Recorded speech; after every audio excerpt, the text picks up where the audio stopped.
My name is Onrie'S. You've seen me sell comics. I want to buy this comic. Too bad, because that comic sucks!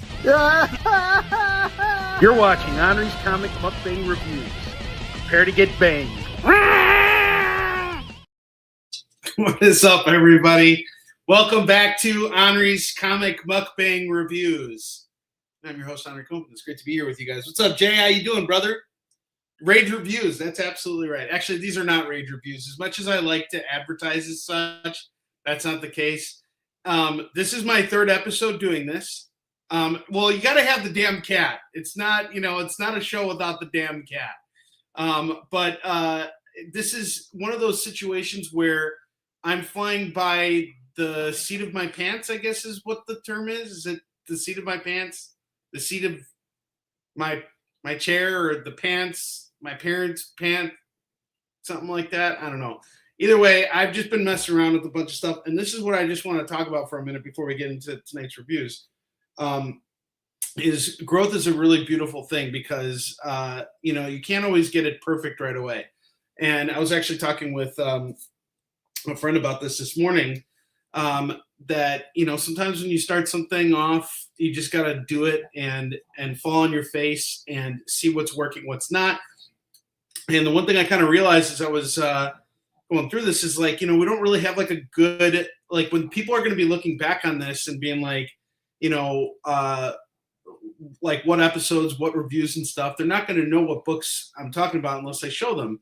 So I decided to put together like a little teaser before we went on the air tonight, and I got my little thing here. Hold on just a second, just like my ad for the show. Do you guys like how I have the little, like the version of my head, like yelling at that kid? I know Eddie can appreciate this because he's a teacher, and like teachers always like yelling at kids and stuff. So like this is really great, and it's like you got that kid crying. Poor little kid. But this is actually the roster of comics that we're going to be reviewing tonight.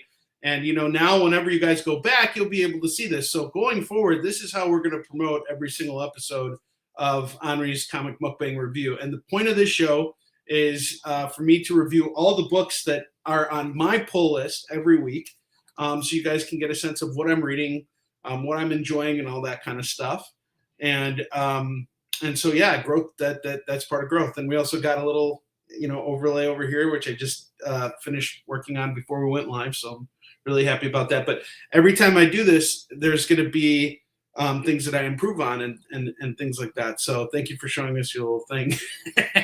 I'll always show you my little thing. It's right down here. And under that, there's two more little things. There's this whole scrolling banner. That's one thing. We'll call it Lefty.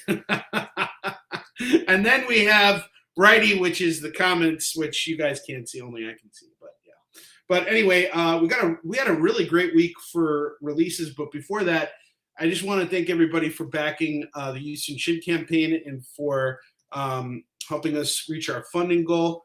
I can't thank you guys enough for how much you guys have supported me. The one thing I was talking about last night was that we had 96% of our, of our backer population come back to support this campaign. A few less backers than we had before, but regardless, people showed up. We hit our funding goal. This is great. And we have late pledges available right now. I'm just gonna, post that link down here in the comments so you guys can see it right now. So if you want a chance to be a part of the campaign, this is an excellent opportunity. You can still do it. And you can be on there. You can jump on the campaign until I start fulfillment, which won't happen until June. So this is going to be a great opportunity for you to be involved with that. And we have some really cool variants. We have some awesome stuff. So, feel free to check it out. Also, before I jump into reviews, I want to make another announcement because my boy Dan Price just announced his Kickstarter campaign for his new book, Bigfoot Knows Karate, God Killer. And I think it funded in like 5 seconds, if I'm not mistaken. I think I was like the fifth backer or something like that. But I'm going to drop the link to that because Dan's always been a good friend to me, and well, he's actually very close to funding now. This is really crazy. So he's trying to, the funding goal is $3,000, but he is at $2,500. So let me drop the link here. And for those of you guys who have, been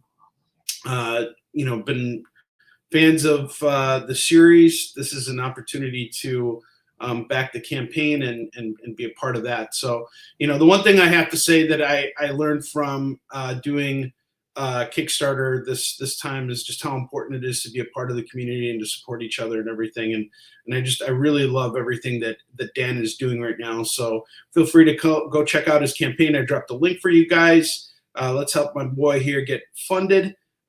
He's just such a sweet guy. He's really wonderful.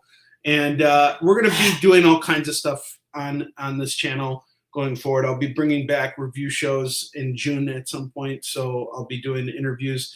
Everything's kind of like on a week-to-week basis. So like this week, I didn't do any sales shows because I'm leaving for a convention tomorrow, and I had a real big flop with my banners for this show, and I'm still dealing with it. I'm really upset about this, but let me just show you guys my con banners, the new con banners that I have printed up. There was a big mistake with them, and hang on, I'll show you guys real quick before we jump into the reviews and stuff. What is it? Let's see. Is it in the downloads?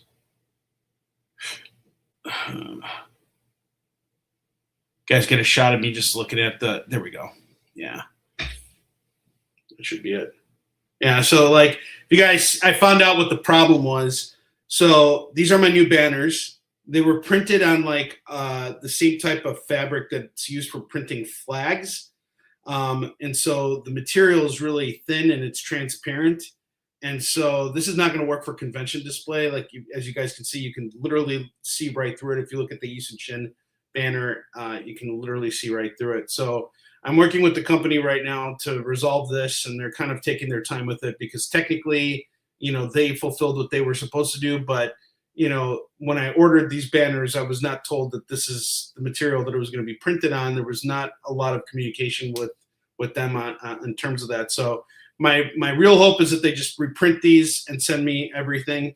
And yeah, it looks a little lopsided and everything, but that's just because I needed to get them pictures to show them what the problem was. But just an error in communication, and it's been stressful. I got to be honest with you guys, like just dealing with this stuff, because as you guys can see, put a lot of work into getting these banners right.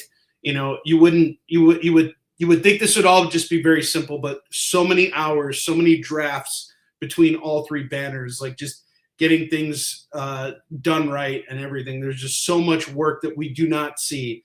And that kind of leads us into what we're going to be talking about tonight when we're going through reviews.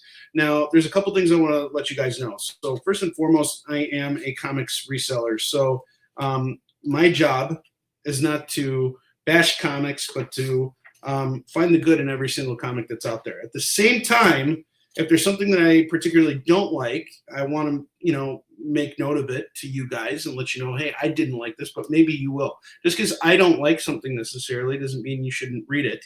In fact, I challenge you to read it and change my mind.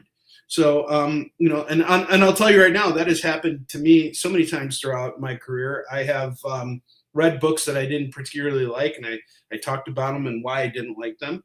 And people convinced me to, give them another chance and give them another look. And I read it and I enjoyed it. Case in point, Watchmen. I didn't like Watchmen the first time I read it. I actually didn't like it at all.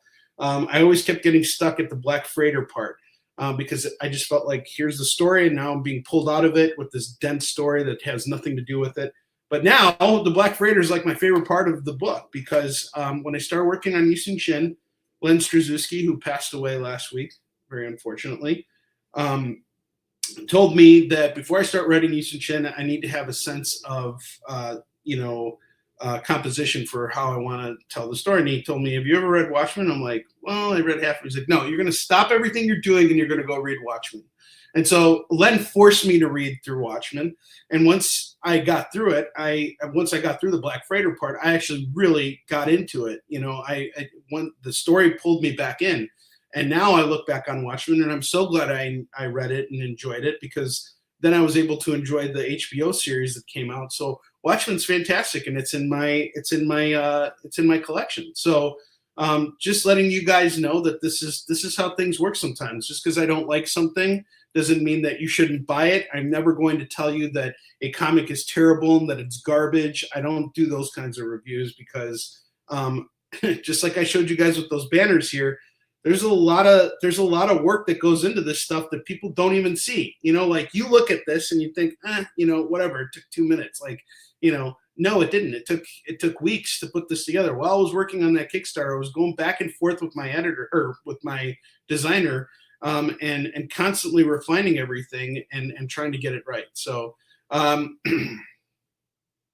yeah, maybe I'll do something like that tomorrow, because I'm going to be loading up for the show. So we'll see. Maybe I can do something. And it's just my setup's in the garage now, so I don't know how I'd be able to. I don't know how good my internet is going to be in the garage, but we can always try. I mean, I have no problems giving it a shot. So it's also kind of dimly lit in there, so I don't know how it's going to work out. Plus, I have to kind of move around a lot and do stuff like that. So we'll see. I will try, Eddie. I will do my best. But anyway, that's just something I wanted to talk about before we jump into it, and just give you guys a heads up that this is it. And sometimes I'll still buy and read comics that I know are bad, or that people have told me are really bad. Like, for example, right now I'm reading Tom King's Batman run, and you know, a lot of people have said it's not the best Batman run. I actually was on a podcast a couple of weeks ago, and someone said that it was voted one of the worst Batman runs ever.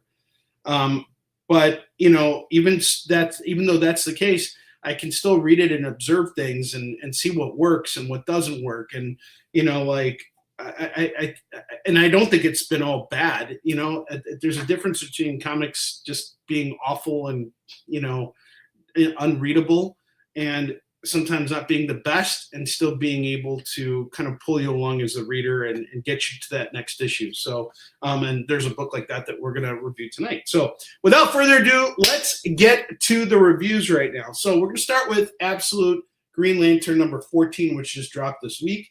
I have to say, I'm reading this because I'm on board with all the Absolute stuff, but this is my least favorite Absolute book. I don't feel like we're getting much, you know, action in this. This is all just kind of like build up, potential action scene, and then more build up. And, you know, it's just kind of taking the whole lore of Green Lantern and kind of throwing it around and mishmashing it. So it's kind of hard, especially after like a month of not reading it, jumping back into it. That's something I noticed with a lot of books this week. It's like, where were we again in the story? I don't remember what's going on with this. So yeah, I mean, I just really have a hard time following this, but you know, from what I'm understanding, you know, the Owens came to Earth, and they selected what's her name? Oh gosh, I don't even know her name. It's not Hal Jordan, and it's not Kyle Rayner. Oh gosh, hold on. We're gonna look this up real quick. And you see, that's the thing. I don't like being this lost. Like, I should know who the main character is. Now, again, this is my fault, not necessarily the writer's fault. But you know, if I was the writer of this, I'd be a little concerned right now that I don't even know the main character of his book. It's of course not. It's Sojourner Moline, or Joe Moline. Okay, so you know, I don't even know who she is. All right, I'm not really like familiar with her. I'll show you what she looks like if you guys haven't read it yet. But this is her right here. So she's your Green Lantern. She has had very few action scenes throughout all 14 issues of this series. And it's not Jeff. It's Al Ewing who's the writer on this. And I'm just, if you don't read and know the lore of Green Lantern, you're going to be really lost on this. And if you're not following it on a monthly basis, you're going to be lost on this, just like me. So I think like this is really tough. And I know Green Lantern. I've read a lot of Jeff Johns' stuff on Green Lantern. So and I really enjoyed that. That was like really easy to jump into. What's up, Lorena? And yeah, I mean, but you know, I'm trying to see, can I read this book and enjoy it as somebody who doesn't know anything about Green Lantern? Like, if this was the first comic I ever read, could I understand it? Could I enjoy it? I'm having a hard time. I got to be honest with you. This is like, if I had money problems, this would probably be the one title I would drop. You know, I'm not really feeling it with this one. But again, I challenge you guys, read this and come back to me and say, hey, Honor, you're wrong. You missed all these things. This is actually a really brilliant series, but I don't really see a lot of people talking about this. You know, I'm really just not feeling it. I feel like they're just shoehorning in another Absolute series rather than really making me care about this. And I would have rather seen Absolute Hal Jordan, because like he's a character that I know, or John Stewart or Kyle Rayner. Like Joe Moline, I don't know who she is. I don't care who she is. It's been like all these issues, and they're taking all the characters from the Green Lantern. They're giving them different backgrounds, and I'm just like, I'm lost. I'm honestly lost with this. And every month a new issue comes out. I don't even remember where we were in the last issue. Sometimes something cool happens, and I'm like, cool, this was an alright issue. But I'm not like really. I can't honestly say that I'm like hooked on this book, and I hate feeling like that. I want to like this book. I really want to feel like, oh man, this is awesome. But it just feels like, hey, we needed a new Absolute title. Let's do Green Lantern and let's keep it going for as long as we can. You know, if they had to cut one of their titles, I think this one could go easily. The artwork by Sid Koshin is actually really good. I would say that's like the one thing that I really enjoy about it. So, you know, the artwork is good. I don't have any issues with the artwork. And even the pacing of the scripting is not bad. So Al Ewing is a really good writer. So let's not bash him. He's a good writer. I'm just not. This is just a really hard book for me as a reader to follow. I'm not really getting on board with it. But if you have read it and you have enjoyed it, please let me know. Like, let's have a conversation about this. Like, change my mind, like get me to like this book, and you know, I'll be forever grateful, because I have every single issue in my collection. I'm buying it every month, so you know, but better to like it than not. And now we're going into X-Men, and this is the regular X-Men series by Jed McKay. Art by Netho Diaz is what really shines on this series. Netho Diaz is a guy I've been paying attention to for years. Back when he was in IDW. I actually tried to hire him at one point because his artwork is just so fantastic. But he was so busy. And sure enough, he got picked up by Marvel. And, you know, now he's doing X-Men. And his artwork on here is just so stellar. Now, a couple things are going on. This is part of a run called Danger Room. So this is part 4 of that run. And a bunch of things are happening right now. So Psylocke and Zorn are trying to find out who's attacking the X-Men, and meanwhile, you got Kid. Damn it, what's his name? They got the roster written down. They always write the roster down. Kid Omega. Is it Kid Omega? Is that his name? Yeah, Kid Omega. He's like the telepath, the powerful telepath. He's trying to find out who hurt like someone like really messed up that blobby dude. You know, the blobby mutant. Does everybody know the blobby mutant? Blobby mutant. I'm gonna find it out. I have to Google it. And I'm reviewing my reviews too, just so you guys know. No, he's not. It's not the blob. It's the pink mutant who you can like see through his skin or whatever. Glob. Yeah, Glob. Okay, so Glob. he gets attacked really bad a few issues ago, and like he like almost dies, you know. So like they're trying to find out who attacked him.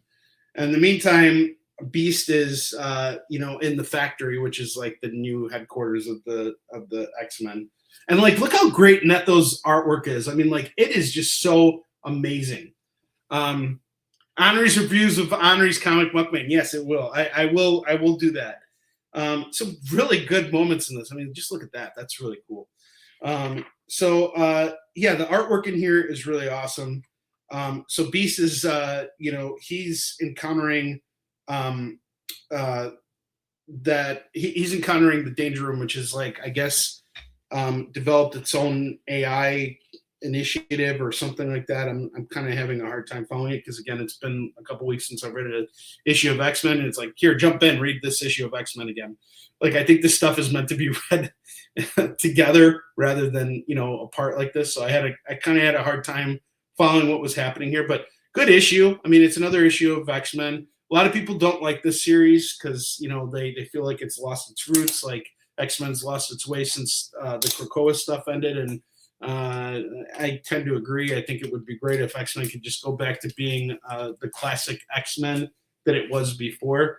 But I think that Jed MacKay is doing a good job of writing X-Men. Like, it's not a poorly written book, and Neto Diaz's art is great. I'd like to see the characters in their classic costumes. I'd like to see more of a primetime X-Men team. I don't like how they divide it, you know, and all that stuff. I actually dropped Uncanny X-Men because I'm just reading too many. I have too many X-Men books in my collection now, so here we are. But this was good. If you're reading X-Men right now, I think you'll be happy. If you like the current run on X-Men, I think you'll like this book here.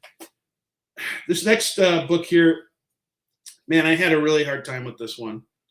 So, Amazing Spider-Man number 28.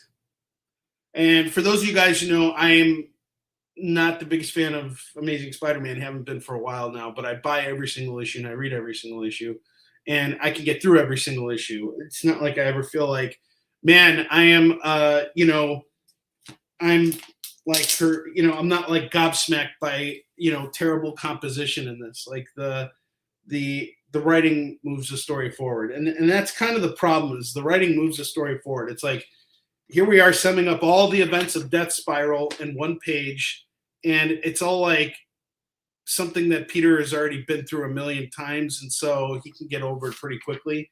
And now there's all these other things, and it all kind of ties back to the beginning of Joe Kelly's run, which was the 8 Deaths of Spider-Man. That was before they did their relaunch, so this all kind of ties it together, which is kind of cool, actually. I like that. And Spidey fights Titana and what's his face, the Absorbing Man, which is pretty cool.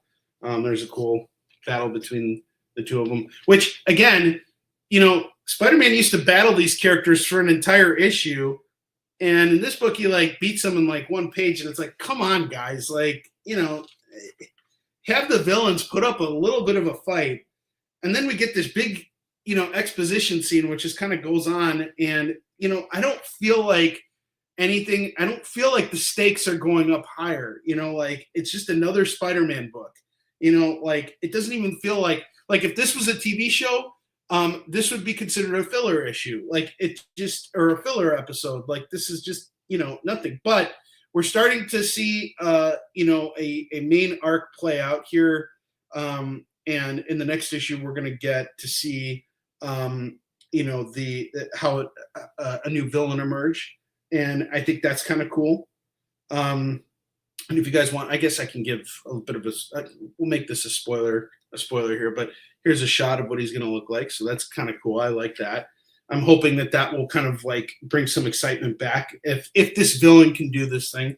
And then it ends with the tying back of everything with the 8 Deaths of Spider-Man, and it's the artwork is good. I mean, honestly, it's Corey Smith does a great job here. Like, honestly, I wish Spider-Man had an ongoing artist that would just stick on the book. Like, they had Pepe Larraz for like the first like 4 or 5 issues, but I'd really love to see, you know, I'd like to see like an ongoing artist who could just stick with it. Spider-Man is such an inconsistent book now. It feels like, you know, some issues are done by this type of artist, and John Romita Jr. comes in with his style. It's like everything just constantly is changing.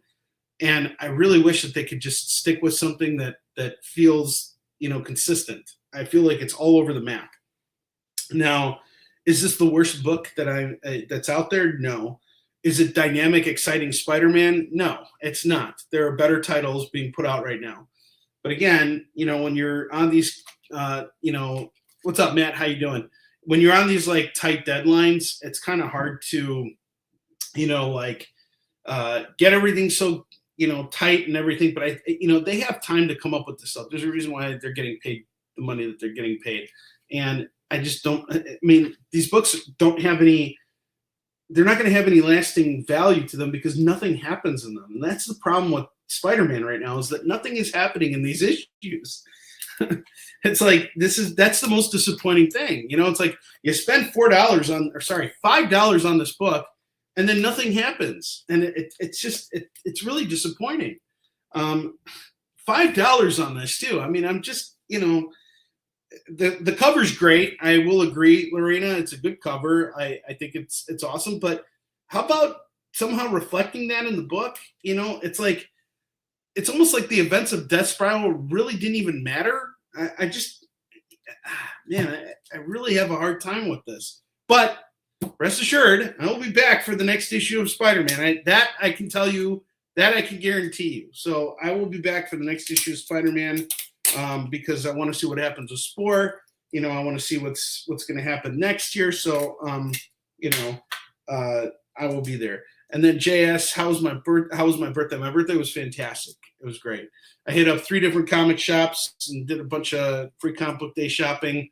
I started building out my Frank Miller Daredevil run for my personal collection. So, because, you can never have enough comics in your personal collection. So, Amazing Spider-Man 28. If you're reading Spider-Man, it's a fine book, but if you're expecting fireworks here, it might be disappointing.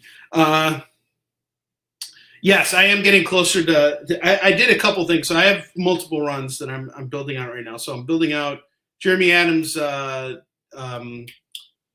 his Green Lantern run. So I found 2 more issues of that today, actually. And I was building out All-Star Batman, so I have most of All-Star Batman. I'm just missing issues 4 and 6. I found 9 today in a dollar bin, which is awesome. I love when I could build out runs in a dollar bin. So I did that, and then I started building out my Frank Miller Daredevil run, and that's been a lot of fun. Those books are already filed. So, well, I did read Spider-Man Predator. It is fantastic. I totally agree with you. Marvel is actually doing some really good stuff right now, and especially this week they had some stellar reviews. So we're going to get to let's not throw the baby out with the bathwater because Spider-Man is what it is right now. We're going to come back to this in a minute because I actually think I know what could save Spider-Man right now. Okay. All right. Now let's go to Cyclops.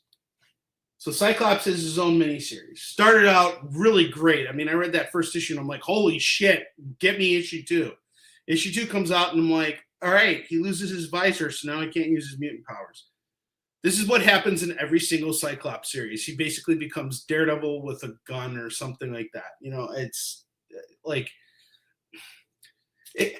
come on, he never loses his fucking visor in the goddamn comics. Why does he lose his visor in his own series?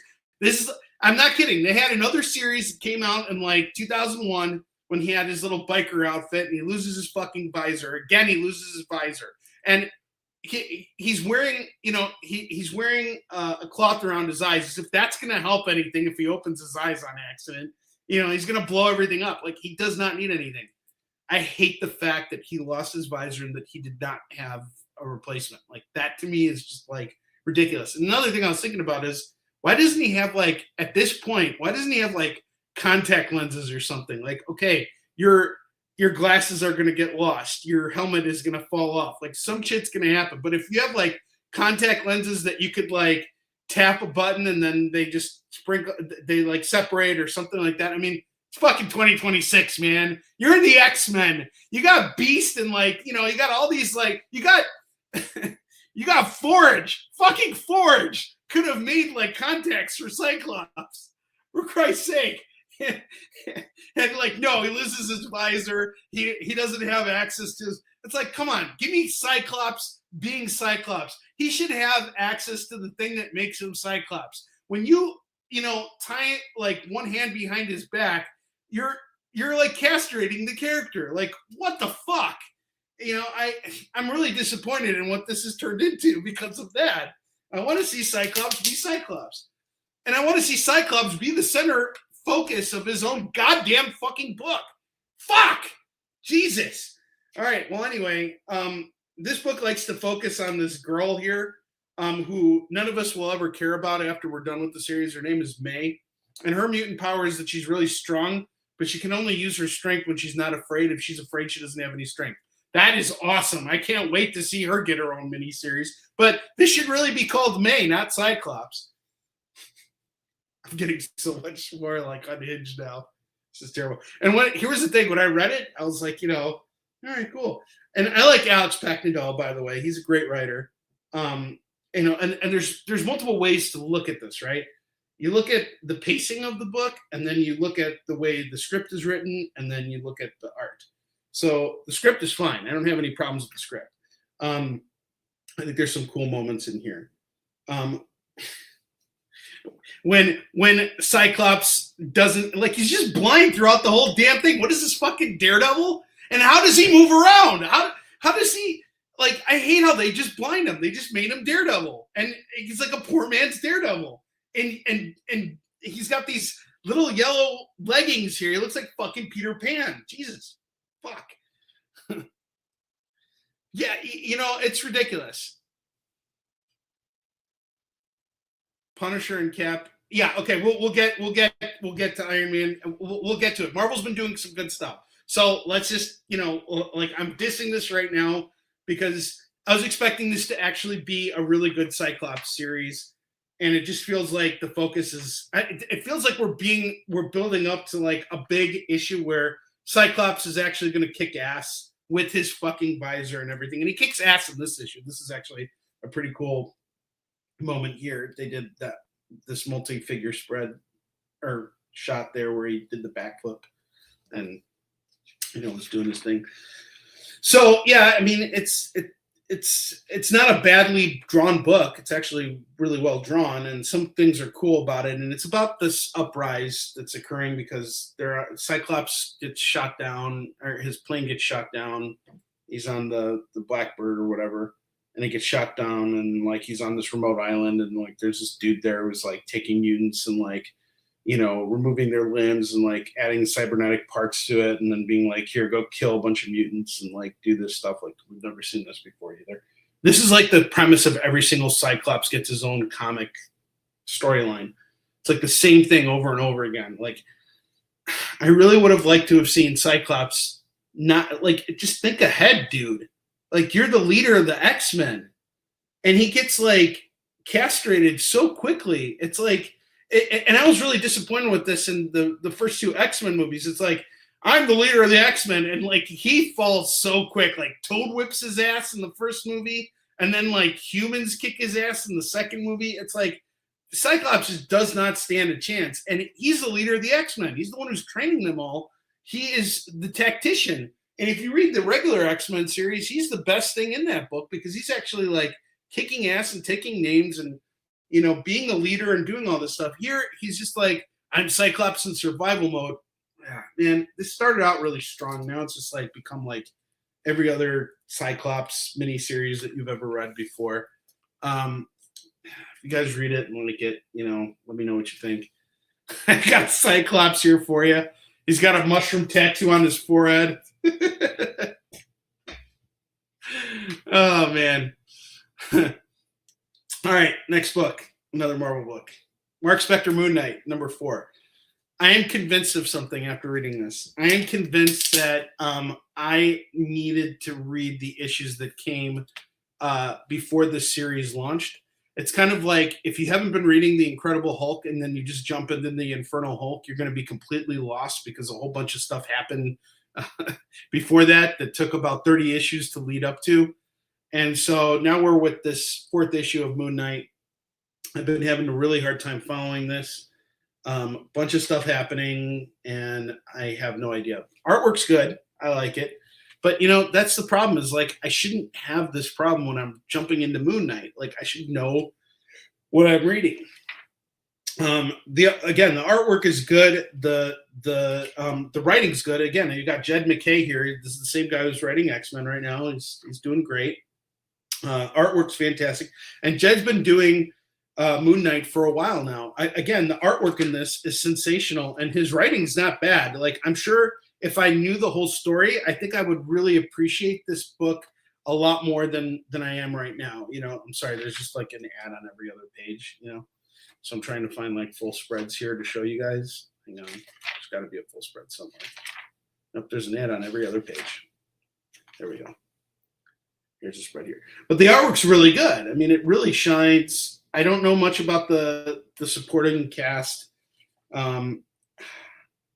So basically, there's like a building that's alive that's like eating people, and then Moon Knight gets a sword and says, "I'm going to go kill this building with my sword," which is pretty cool. Like that's pretty awesome, But where we started off with the series of the first 3 issues, I'm like, where the fuck is this? What the fuck is going on here? Compared to now, I have no idea what I'm reading. And especially when you factor in that a month has passed since the last issue came out. And I actually think I reviewed issue 3 on the first episode. So that was 2 weeks ago. All right, so 2 weeks have passed. I've probably read 40 or 50 comics since then. So reading this, I'm lost. Moon Knight's costume is pretty badass, and I think this is a well-structured comic. I think if I had better context for what was going on with it, and of course, one thing that I will say is my fault is that I haven't been reading like the little,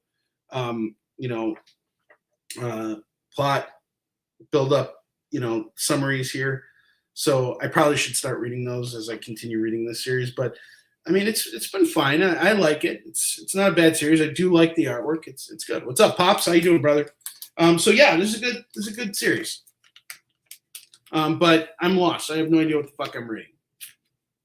Kind of like Absolute Green Lantern, except I kind of understand more, and I want to understand more. Like if they just picked some random person to be Moon Knight, I think I would be completely lost and would drop this. But I want to like it.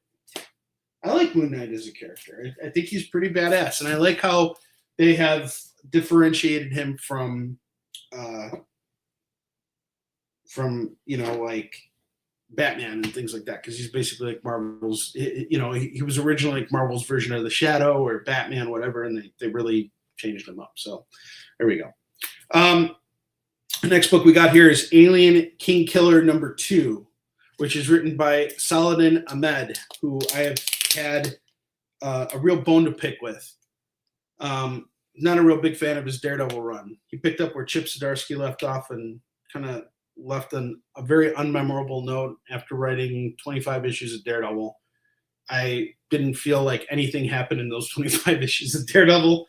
And every time I read something of his, I just find myself wondering why am I supposed to care about this? Now, I'm actually going to say he's doing an interesting job on this book. But if you're expecting a scary alien book, I think you're going to be really disappointed. So the King Killers are these warriors who basically protect this barren wasteland from the Xenos, the aliens, and they have special weapons to fight them, which is pretty cool. And now this guy, King Killer, he's going around and killing all the kings, which means that he's leaving these areas unguarded, and thus the xenomorphs can go in and attack and stuff. And why he's doing this, we're not necessarily sure yet, but there's some really great battle sequences here that's really cool. And he's got special weapons that are like meant to kill aliens, but the aliens are really not the center point of the story. It's really about him. We only get an alien at one point in this book, and it doesn't last very long, but it's set in that world, but there hasn't been much alien stuff here yet. But I think it's going to be building to it as time goes on. There's some hints at the connection of how these king killers came to be. Like, they're not synthetics, but they had some sort of experimenting done on them. And so there's some interesting stuff here. You know, the preview of the 3rd issue cover looks like there might be more aliens in there. I'll just show you what the cover 3 issue is going to be. You guys see it? A bunch of aliens attacking this, place. So I hope it'll be interesting. I hope we'll see more aliens here, and I hope we'll see the consequences of what this guy is doing by killing all the other kings who are meant to protect people from the aliens. I like this, actually. Saladin is redeeming himself right before my very eyes. This was not bad. We'll see where it goes, but so far, not a lot of aliens. But man, great action sequences here. I mean, like, this is some good dynamic art. Like, I'm liking that. So, there's definitely good in this. I think this is not a bad series at all. But if you're expecting like a horrifying alien series, it's not that. The artwork is done by Carlos Nieto, and he's doing a great job. Nieto. It's a good looking book. I like this. I like Alien King Killer. Should probably start giving like my opinions, like a rating on these books, so you guys can kind of get a sense of what my takes, like 1 out of 5 Onrie'S or something. Let me know what you think. We probed an alien.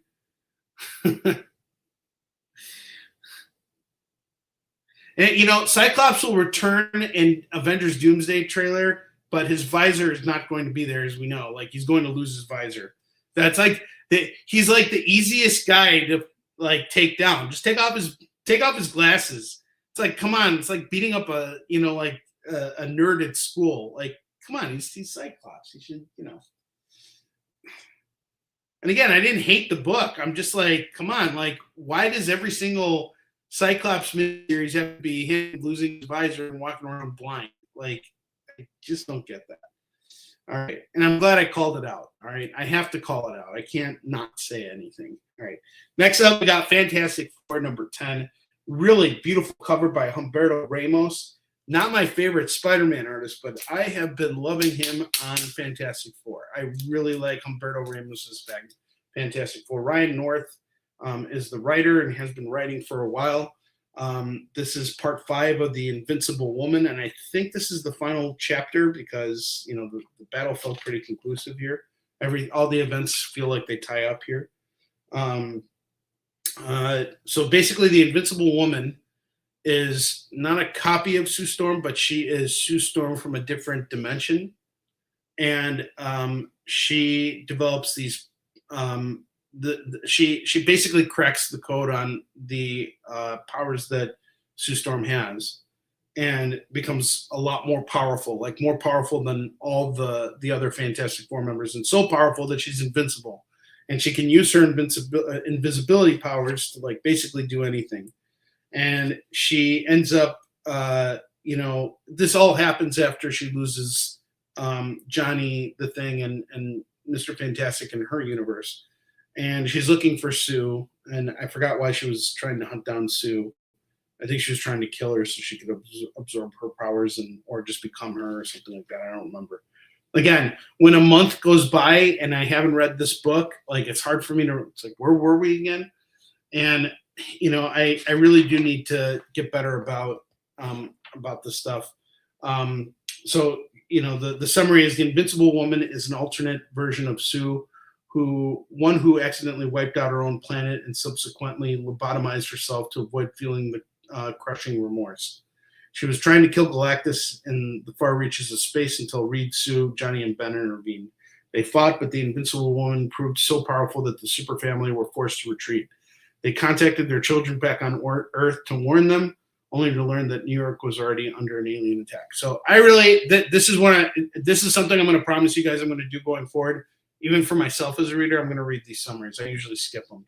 And I usually do that because, like, right now I'm reading Aquaman, and I have the first 15 issues. So because I'm reading these books so closely together. I don't read the summaries, but now when I get new books, I will. I promise you guys, I'll do that, so that I have a better sense of what's going on and I can tell you. But man, Humberto Ramos crushes it on this. Like, look at all the detail on these pages. Like these battles feel like so big and like full scale, and like just so much is going on here. Like, we're talking about Punisher, Captain America, Iron Man.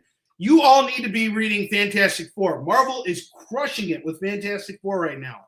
This is a great book. I am loving this Fantastic Four run. This is good stuff. World's greatest comics magazine, indeed. This is awesome stuff. And I love the Invincible Woman. I love what they did with her. I love how this ties up. Everything, every issue so far has been fantastic. I really love this series. This is good stuff. You should be reading this series.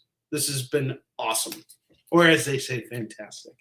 I really love it. Now, the last 3 books here are my favorite books that I've read this week. And what I usually do is I usually have a list of the books that I read, and I start with the books I'm least excited about so that I can get to the books I'm really excited about.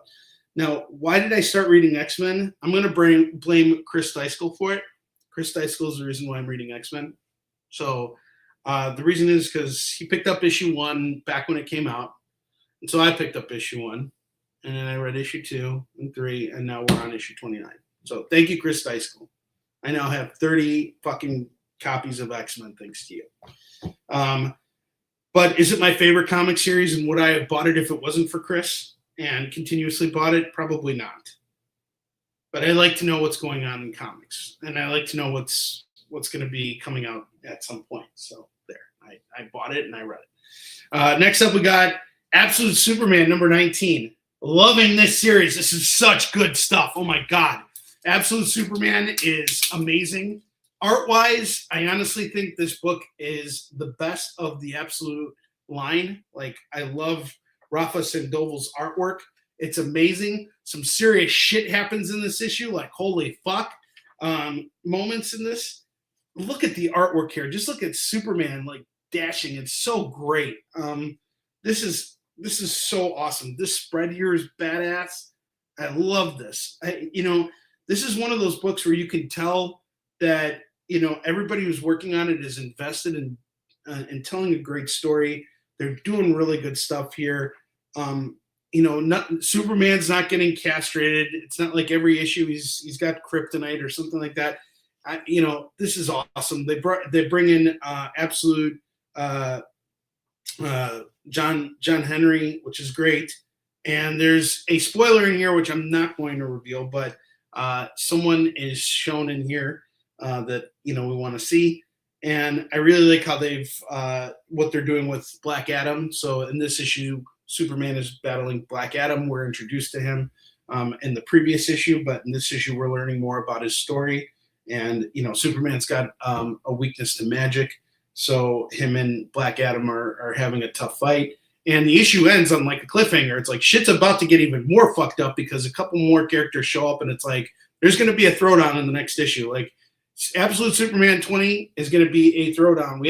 I haven't seen the cover because the one thing DC doesn't do is, unlike Marvel, they don't show the preview for the covers for next month, which I love. Like, don't show me. I want to see it. I want to be surprised. So I'm looking forward to it. The covers for Absolute Superman don't always sell me, but the book itself is really great. And honestly, the first issue cover is so solid. I love the first issue cover. And the artwork on this is just so good. This is such a good book. Absolute Superman. If you're not reading it, you gotta be. It's such a good series. That and Mainline Superman, they're both fantastic. Okay, next up, I was expecting this to be a filler issue of Batman. I was expecting another Batman issue where Jorge Jimenez is taking some time off to do other things, and so we just need to kind of make sure nothing serious happens. And the issue that came before this was kind of felt fillery. Batman is one of my favorite titles right now coming out from DC, just mainline Batman. I actually like this more than Absolute Batman because I love Jorge Jimenez. Like, his artwork's great. He did the cover for this. Like, this is just such a badass cover. And after you read this book, you'll appreciate the cover that much more. Batman has been my favorite book for a long time now. Ever since Chip Zdarsky jumped on, I've really enjoyed it. Some really cool stuff happens here. This is actually a pretty big book. And let's compare this to Spider-Man for a minute, okay? First off, let's just look at the artwork. The artwork's great. It's not Jorge Jimenez level, but it's serviceable. So I don't feel like we're going from Jorge Jimenez to John Romita Jr. Two very different, contrasting art styles. It's almost like what if they put Humberto Ramos on this? Now, Humberto is perfect on Fantastic Four right now because we're used to him. But, like if we change out the art style to the point where, hey, we're just going to slide Humberto in here, that would be a very jarring, feeling. They have kind of found an artist that I think complements what Jorge is doing on the series. And Captain America's done a good job of this too, because they're mainline artists. He's taken some time to, obviously it's hard for these guys to work at the pace that they're going at. Like, not everybody's Dan Mora where they can knock out an issue and it look brilliant within like 2 weeks. Like, sometimes these guys need some time to catch up in order to build up to the next thing or whatever. So they need a filler artist, and that's fine. I'm totally on board with that. Honestly, between us, folks here, I sometimes wish that they would slow down the releases of some of these comics so that we can get more consistency in the art, because I hate when we have filler artists jump in. But if you're going to do that, at least keep it consistent. And they managed to do that here. And you want, when we're looking at the grand scheme of things, you kind of want a filler artist to come in because this gives new blood a chance to shine. So let's just say, for all intents and purposes, this is a good thing. Now, where are they giving credit to the creators here? I'm trying to find the... Ryan Sook is the artist, and he does a great job here. And this book ends on a cliffhanger. Now, this is Batman. Batman has been around since 1929. What haven't they done with Batman yet? Well, they've done every goddamn thing. But the one thing that they haven't done is they haven't had Batman go to war with the Gotham City Police Department, which is now being run by Vandal Savage, who's the new commissioner. And, Batman is... he's enacting a big, he's enacting there's a big battle that occurs here, okay? Between Batman and the GCPD. And he is, he has a plan with the rest of the Bat family, and it's executed perfectly here. The issue ends with a big twist, and I feel like I'm invested in this. I need to find out what happens in the next issue. And it's not like a lot has it's not like a lot has changed with Batman, but a lot has happened in Batman, if that makes sense. More has happened in Batman than Spider-Man. So you see, it's like Batman's fighting the GCPD here, but it's taking him a whole issue to fight the GCPD, whereas Spider-Man takes out Titania and the Absorbing Man in 2 pages. It's like there's no stakes there. You know what I mean? Like, when he could just go in and do this, it's almost like everything is Spider-Man's just running a bunch of errands where Batman is fighting a war. And this book knows what it wants to be. And it is effectively being that book. Matt Fraction is doing a great job on Batman. I'm very happy with him on this series. He has been fantastic. This has been a really great run so far. We're on issue 9. I'm loving it. And again, this Jorge Jimenez cover, it fits. It fits what happens by the end of this issue. Love it. This is great. Okay. No spoilers, of course. The final book I am going to review this evening is Daredevil #2, which was my pick of the week. I love Daredevil. But I really did not like the last run that Saladin Ahmed wrote, because it kind of felt like Chip Zdarsky's run ends, and rather than picking up in a new spot with Daredevil, he kind of picks up from where Chip leaves off, and it's almost like he's like been instructed to write from where Chip leaves off. And the whole 7 Deadly Sins thing just didn't work for me. I didn't like the idea of Daredevil going to hell and coming out, and that's also kind of Chip's fault. I didn't like the whole thing. I don't like when Daredevil gets mythological, and it should all be kind of like metaphorical. as opposed to metaphysical, I guess, you know. And it is the Marvel universe, so strange shit happens and can happen and does happen. So, you know, that's understandable. But when when it's so on the nose like that, it's like, oh, Daredevil went to hell. Well, why did he go to hell? What did he do to deserve to go to hell? He's Daredevil. He's protected people. He saved lives. Like, he's a good person. Like, he doesn't belong in hell. Oh, Foggy got, you know, like, possessed by the demons, and like you know, it was like boring. You know, like, I didn't care for that stuff. So I was not a fan of what, you know, Saladin did on Daredevil. But, you know, now we got Stephanie Phillips here, and she has hit the reset button. And she's doing a great job. Like, you know, she's picking up in a new spot in Daredevil's life. And again, I'm not going to crap on Saladin here. I don't know what went on in the bullpen. I don't know if they were like, Saladin, you're going to write from exactly where Chip does it. Like, fuck you. You know, write 25 fucking issues by Monday. You know, like, I don't know what went on. I don't have any personal beef with Saladin. I'm just telling you what I feel after I read the work, you know? And if you have a different opinion, please challenge me on it. Like, I have all these books already. I bought every single issue of Daredevil that Saladin put out there. So I supported him, all right? He got my money. So, you know, and I'm not trying to get the guy to not have a job here. Like, that's not my purpose at all. So I'm not trying to pick on the guy. I just didn't like what he did with Daredevil. I didn't like the direction of it. But Stephanie Phillips, she's off to a great fucking start here. And honestly, we've talked about a few Marvel books tonight, right? Like, I shit on Spider-Man, and if I only reviewed Spider-Man, you guys would be like, oh, Marvel sucks. But let's actually count the Marvel books that I reviewed today that are actually have been really good. So we got Fantastic Four here. Well, you guys know I like Captain America, Iron Man, and Punisher. And now Daredevil. So we got 5 Marvel titles that you could be reading right now that are fantastic. Okay, pun intended. All right, but Daredevil. Let's get back to this. So we got to hit. We hit the reset button. Matt during Saladin's run was working at an orphanage, which, I mean, it's an interesting take on him. Your Skin. Yeah, I got to check that out. I know you're a big horror guy. So yeah, you know, like in that in Saladin's run, he was working at an orphanage.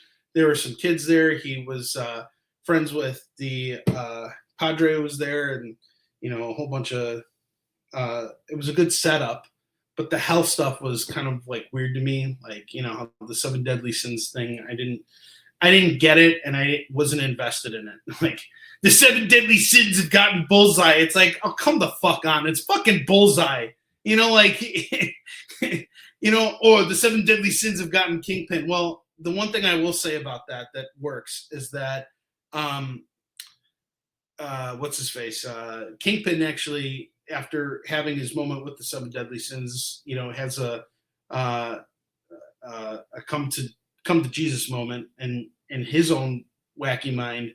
And that leads into the Red Band Punisher series, which actually plays out really interestingly. So not everything was a train wreck. Okay. It wasn't a train wreck. It just really didn't go that fast. It's like, I wanted like Daredevil to be like Batman is, and it just wasn't. Now, this series here is fantastic because the artwork is really good. If you like the artwork in Captain America, Iron Man, everything like that, you're gonna and Punisher, you're gonna like this too. Some really great fight scenes, awesome coloring, by the way. Like, the colors just pop in this book. I really love this. The owl shows up here, so Daredevil has a little brawl with the owl, and now in this run, Matt Murdock is actually teaching law at Empire State University, same school that Peter Parker graduated from in their law department. And there's a new villain that shows up in the first issue, and the villain makes a prediction that Matt Murdock is going to be murdered. And so now we're leading into, you know, who's going to murder Matt Murdock. And it's just building up that that moment. I don't see what else they could do here. So if this is leading up to another, like, death of Daredevil or some bullshit like that. Like, who else is going to take over? Who hasn't been Daredevil yet? Like, Elektra's Daredevil, Iron Fist has been Daredevil, Spider-Man's been Daredevil, Black Panther's been Daredevil. Like, who else is going to be Daredevil now? So I really hope this isn't leading up to another Death of Daredevil thing. But I trust Stephanie Phillips. If you guys don't follow her on social media, you should. She's fantastic. She makes all these like cool videos about like what it's like working in the comic book industry, and she how she makes a living writing comics and scripts and stuff like that. She's done a bunch of other titles for Boom and some other stuff too. And I've never really read much of her work, so this is my like big Stephanie Phillips introduction. And so far, I'm impressed. And I'm going to tell you right now, what Marvel's doing with Daredevil is exactly what they need to be doing with Spider-Man. Bring Stephanie Phillips and Lee Garbett and put them on Amazing Spider-Man, and I guarantee you that'll be a better book. Spider-Man just needs the reset button hit. That's it. And I hope we get that. Eventually, I really want Spider-Man to be just as good as Batman. And I'm going to tell you guys right now, that day is coming. It will happen. And when it does, I will be the happiest person. I want to enjoy every single comic that I read. And for the most part, I do enjoy every single comic that I read. Even the comics that I say that I don't really like, like Cyclops has been a little bit disappointing. The artwork's been fine. The pacing of the story has been fine. I just want him to have his fucking visor. And he'll get it back in the final issue, or he'll make some different version of his visor or something like that will happen. And he'll have a poor man's visor. And we just really ranted on Cyclops today. It's pretty much, been the whole show. So I'm done reviewing comics now. I'm done. What else am I going to be reading this week? Well, tomorrow I'm packing up and I'm heading out of town for Indie PopCon. If you guys are in the Indianapolis area, you can find me at booth 724 over there. This weekend, I'll be there with Katrina Rotes. You guys know Katrina, and Barb Massey. So the three of us are going to be set up there. And my transparent banners will be over there too. So, and so that's going to be fun. So I don't know how many comics I'm going to bring with me to read while I'm on the road, because I'm also going to be buying a bunch of stuff. So I'm still on the hunt for my Frank Miller Daredevil books. I'm looking to complete that entire run. That's my birthday present to myself. And so, but I will be back next week. I've already made my list of comics that I will be picking up. So I'm going to put together the promo for it. So we'll have that. And just want to let you guys know I had a really great time chatting comics with you tonight. We didn't do any sales shows this week, but I will be back next week on Tuesday with a new sales show. I've picked up a bunch of stuff today. So I'm kind of letting that stuff like build up a little bit. So like when I come back, like I have some new stuff for you guys, and I'm looking forward to showing it to you. And the best thing about this show is now when I go out and buy comics, it's not just, hey, I bought a bunch of comics. It's, hey, I read these comics and I want to let you know what I think about them. And thank you again for the congratulations, Eddie. We couldn't have done it without you guys. Thank you so much for supporting the campaign. You guys have been just so wonderful. I can't tell you how much I appreciate all the support we got with the campaign. And fulfillment will start soon. So the books were supposed to arrive tomorrow, but they're going to actually arrive next week. So they're coming on the 12th, between the 12th and the 13th, or when I'm going to get the books in. So, no delay on fulfillment. Fulfillment will begin in June. So I'm going to send an update on Kickstarter between now and before I leave for Indiana, just to let everybody know that I need some time to put everything together, just because I have a whole bunch of conventions lined up right now. So once I get through those conventions, I will come home. I'll put together all the packages and we'll take care of it. We'll take care of fulfillment very fast. We don't have a lot of backers on this campaign. So I'm like, that's one thing I'm actually really grateful for. Like, we have like 130 backers. So that's great. But if you want to make my life difficult and give me more money, I mean, I'm not going to be upset, but you can support the campaign still. Throw me a little extra money and I will appreciate it. you can back the campaign now and get some stuff that I'm not going to have extras of, like stuff that's super rare. So like that's just one of those things. Like I will come back on Kickstarter next year for final issue of Eastern Shin. So I'm not doing any Kickstarter stuff until we get to that point. But yeah, we're at 130 backers, and we have raised $53.45, which is really awesome. I'm hoping some of those late pledges will come in. That would be a lot of fun. But again, guys, thank you so much. Appreciate everything. I'm gonna go play some Red Dead Redemption 2. I started playing that, and I'm looking forward to getting further in it. Until then, have a great rest of your week. I'll try and do an AMA tomorrow. I don't know if I can make it work, but I'll try. Can always try. I'll see you guys later. Have a good rest of your evening. Take care. Bye then.